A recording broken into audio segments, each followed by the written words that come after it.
ረሱሉ ወደ አኺራ ሲጓዙ ሰሃቦቹ አቅላቸውን አላወቁ እና ዑመር ሰይፋቸውን መዘዙ ነብዩ መሐመድ ሙቷል የሚለኝ በዚህ ሰይፍ አንገቱን አገናኘው ይል ነበር ራሳቸውን ሳቱ ክስተቱ አስደንጋጭ ነው ከመሃላቸው ፀሐይ ተነሳ ጨረቃ ተጓዞች ጨለመባቸው በዚህ ድንጋጤ ውስጥ ያሉ አቡበክር ሲዲቅ መጡ ምን ሆናችሁ ነው ክስተቱን ነገሩት ወደ ነብዩ አለይሂ ሰላቱ ሰላም ሄደ ገለጣቸውና ሳም አድርጎ طبت حيا وميتا በህይወትም ሙተህም ምታምር ጣፋጭ ነህ አላቸው ከዛም ተመለሰ ወደ ሰሃባው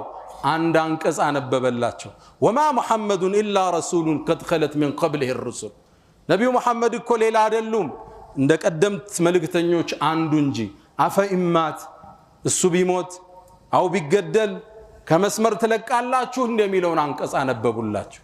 ሰከኑ ቁርአኑ አሁን የወረደ ይመስለን ነበር አሉ አሁንም ምላለው እዚ ሚንበር ላይ ሁኜ ረመዳንም ከአላህ ወሮች ውስጥ አንዱ ነው ታዲያ ረመዳን ሄደ ብለን ወደ ኋላ እንመለሳለን እንዴ የረመዳን ጌታ ሸዋልም ላይ ጌታችን እሱ ነው የአመቱ ጌታ እሱ ነው ህይወት ፍጻሜው እስክንደርስ መስመር ላይ እንጸናለን ዛሬ የተወሰኑ የረመዳን ትዝታዎች እናነሳለን ረመዳን የመጣው በአንድ ወር ውስጥ አላህ ኮትኩቶን